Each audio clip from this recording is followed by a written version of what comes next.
अस्सलामुअलैकुम नाजरीन, हम एक बार फिर आपकी खिदमत में हाजिर हैं बहुत ही मुफीद मालूमात का खजाना लेकर। दोस्तों, ये अमेजिंग फैक्ट्स आपको न सिर्फ हैरान कर देंगे बल्कि आपको ये सोचने पर मजबूर कर देंगे कि कुदरत का बनाया हुआ निजाम किस कदर महारत और पेचीदगी लिए हुए है।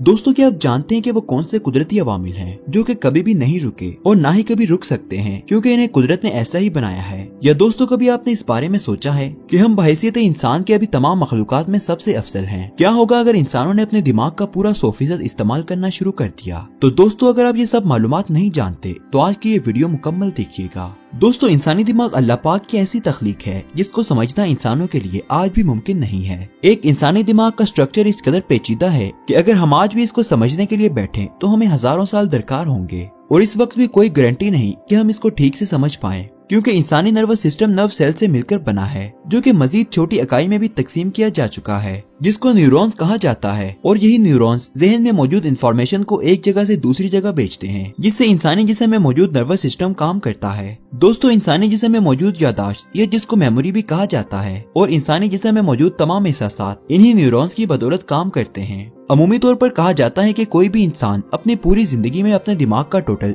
10% हिस्सा ही इस्तेमाल करता है, जबकि बहुत सारे दूसरे मुशाहिदे ये कहते हैं कि इसकी रेशो 1% से भी कम है। जबकि इनमें से बहुत से साइंसदान इस बात पर भी बहस करते हैं कि ये 100% ही इस्तेमाल होता है। इससे मुतालिक दुरुस्त हिंसा किसी भी इंसान या किताब में नहीं है। कोई भी इंसान गारंटी नहीं दे सकता है कि हम अपने दिमाग को कितने फीसद अपनी पूरी जिंदगी में इस्तेमाल करते हैं। हाँ, लेकिन एक बात जो देखी गई है वो ये कि अल्बर्ट आइंस्टाइन, जिसको इस सदी का सबसे बड़ा साइंसदान माना जाता है, उसका दिमाग आम इंसानों की निस्बत ज्यादा काम करता था, और इसी दिमाग के बदौलत वो कायनात के बहुत से सरबस्ता राजों के बारे में जान गया था। यही वजह है कि इसने पूरी साइंस और फिजिक्स का नक्शा ही बदल कर रख दिया था। इसकी एक अहम वजह यह भी है कि इस सदी के मायनात साइंसदान का IQ लेवल बहुत ज्यादा था। लेकिन दोस्तों, क्या आपने कभी सोचा है कि क्या होगा अगर किसी भी इंसान ने अपने जहन का 100% इस्तेमाल शुरू कर दिया? क्या इसके बाद हम कोई खास ताकत हासिल कर लेंगे, या क्या इंसानी जिस्म में कोई खास तब्दीली आएगी, या वो ऐसे ही रहेगा? और किस तरह से जहन को 100% इस्तेमाल करने पर जिंदगी में क्या बदलाव आएगा? और इसी बुनियाद पर एक मूवी भी बनी है जिसका नाम है लूसी, और ये फिल्म खालिसतन इसी कंसेप्ट पर बनी है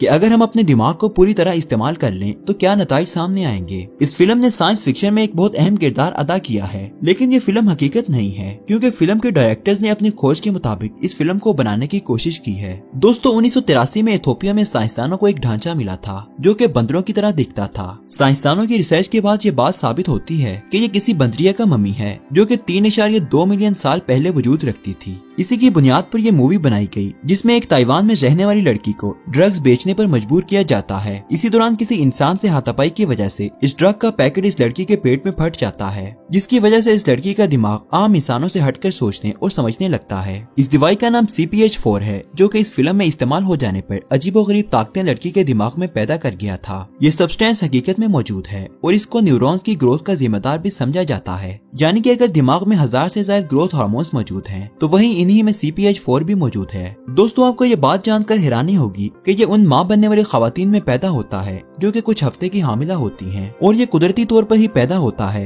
लेकिन इस हार्मोन की मिकदार बहुत कम होती है। शायद इसीलिए इस ड्रग से दिमाग एवोल्यूशन की जानिब बढ़ जाता है, जिससे ब्रेन की डेवलपमेंट बहुत तेज हो जाती है, यानी इसके न्यूरॉन्स बहुत जल्दी काम करना शुरू कर देते हैं। तो इस फिल्म के कॉन्सेप्ट के मुताबिक इतनी मिकदार में ये ड्रग लेने के बाद हम इस 3D दुनिया की डायमेंशन से आजाद हो सकते हैं, जिस तरह के लूसी को फिल्म में दिखाया गया है, क्योंकि इस वक्त इंसान अपना पूरा दिमाग इस्तेमाल करने लगता है। लेकिन दोस्तों, बहैसियत मुसलमान हमारा ये अकीदा है कि ये ताकत सिर्फ अंबिया किराम या औलिया किराम को मिलती है, जो कि इस दुनिया से आजाद होते हैं और मौजज़ाती तौर पर ऐसे काम कर सकते हैं जो कि आम इंसान करने के बारे में सोच भी नहीं सकता। ये अल्लाह करीम की इन्हें अता की हुई ताकतों में से एक है कि वो दुनिया की ताकतों और निजाम से हटकर अपना अलग से एक निजाम बनाकर भी काम कर सकते हैं। दोस्तों, साइंसदानों का ख्याल है कि जिस चीज की वजह से हम एक लिमिट में बंधे हुए हैं वो इस दुनिया में मौजूद डायमेंशंस हैं। अमूमी तौर पर यह कहा जाता है कि इस दुनिया में 3 डायमेंशंस हैं, लेकिन दोस्तों, टाइम एक ऐसी डायमेंशंस है जिसने हर जीरो को इस दुनिया में बांध रखा है। यही डायमेंशन किसी भी इंसान को बच्चे से जवान करती है, और जवान से बूढ़ा होने तक का सफर भी इसी डायमेंशन के मरहूने मिन्नत है। इसका चक्कर उल्टा नहीं चल सकता, क्योंकि टाइम हमेशा स्ट्रेट लाइन में मूव करता है। दोस्तों, बहुत से साइंसदानों ने दिमाग की इस ताकत को पानी की लहरों से तशबीह दी है, और इनके मुताबिक थोड़ी सी लहरों में रहने वाले लोग बच सकते हैं, क्योंकि बहाव ज्यादा तेज नहीं होता। लेकिन जब दिमाग टाइम की डायमेंशन से बाहर निकल जाएगा तो एहसासात, जज्बात और इन तमाम चीजों को कंट्रोल करना मुश्किल हो जाएगा, क्योंकि इसके बाद इंसानी दिमाग स्पीड ऑफ लाइट पर काम करेगा, और ना तो हमारा जिस्म ना ही दिमाग इस काबिल है कि इस सब को बर्दाश्त कर सके। इस बात का सीधा मतलब यही है कि अपना दिमाग 100% इस्तेमाल करने पर इंसान एक ऐसी ताकत को हासिल कर लेगा जिसको कंट्रोल करना भी इसके बस से बाहर हो जाएगा। इसके बाद स्पिरिचुअल पावर से इंटरेक्शन का सफर शुरू होता है, लेकिन इंसानी दिमाग अभी इतना डेवलप नहीं है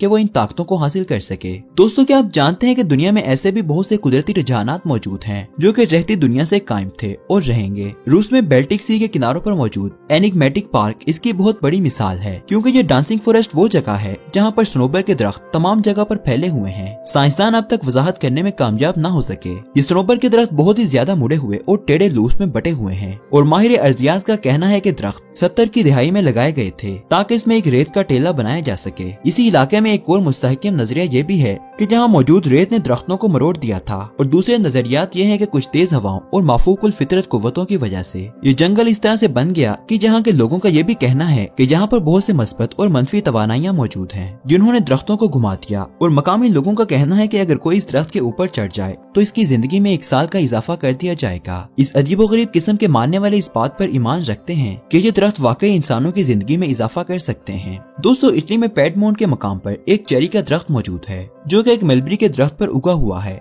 और इन दरख्तों के बारे में सबसे हैरानकुन बात यह है कि ये दोनों ही दरख्त मुकम्मल तौर पर सेहतमंद हैं। दोस्तों, इसी लिस्ट में तीसरा नंबर एक मुसलसल आने वाले तूफान का है, जिसकी वजह से सैटर्न नॉट पर एक काफी पुराना हेक्सागोनल सर्कल बन गया है। सैटर्न प्लेनेट पर यह हेक्सागोनल जमीन के डायमीटर से बहुत ज्यादा बड़ा है, क्योंकि यह सियारा खुद ही जमीन के साइज से बहुत बड़ा है, जिसकी लंबाई तकरीबन 1200 मील है। इस हेक्सागोनल को बहुत से सालों से बहुत बार देखा गया है, लेकिन ये हर बार की तरह मजीद से मजीद मिस्टीरियस होता गया, क्योंकि ये बाकायदगी से रंग भी बदलता है। जब इस हेक्सागोनल को सबसे पहले देखा गया तो इस वक्त इसका रंग सब्ज था, और फिर आहिस्ता आहिस्ता इसका रंग सुनहरी हो गया। इसके रंग बदलने की एक वजह जो कि साइंसदानों ने पेश की है वो ये कि जब पोल पर सूरज की रोशनी पड़ती है तो इस इलाके में मौजूद मौसमों में तब्दीली आती है। दोस्तों, इसी लिस्ट में एक और नाम ओकी विले है जो कि वाशिंगटन में मौजूद है, और आपको ये बात जानकर हैरानी होगी कि जहाँ पर गैर मामूली बारिशें बहुत ज्यादा होती हैं, लेकिन साइंसदान अभी तक इसकी कोई भी खास वजह दरियाफ्त नहीं कर पाए हैं। ये बारिश किसी आम तर्ज की बारिश नहीं है, बल्कि बारिश के ये कतरे ट्रांसलूसेंट हैं और इनका स्ट्रक्चर बिल्कुल किसी जेली के मानिंद है, और ये ब्लोब्स तकरीबन 20 मील स्क्वायर को कवर करते हैं। जदीद रिसर्च ने ये बात साबित की है कि ये ब्लोब्स अपने अंदर इंसानों में मौजूद व्हाइट ब्लड सेल्स रखते हैं जिनका कोई भी न्यूक्लियस नहीं होता, लेकिन बहुत से लोगों का मानना है कि ब्लोब्स इवेपोरेटेड जेलीफिश से बने हैं जो कि अब बारिश की सूरत में बरस रहे हैं। दरहकीकत ये जेलीफिश की बाकियात हैं।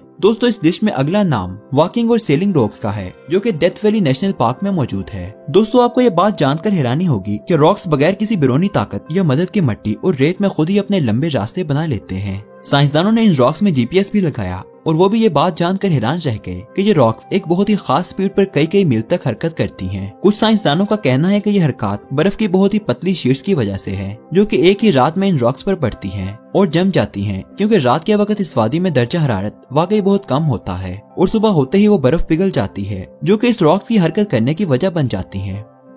दोस्तों, उम्मीद करते हैं आपको आज की ये वीडियो पसंद आई होगी। अल्लाह आपका और हम सब का हामी और नासिर हो।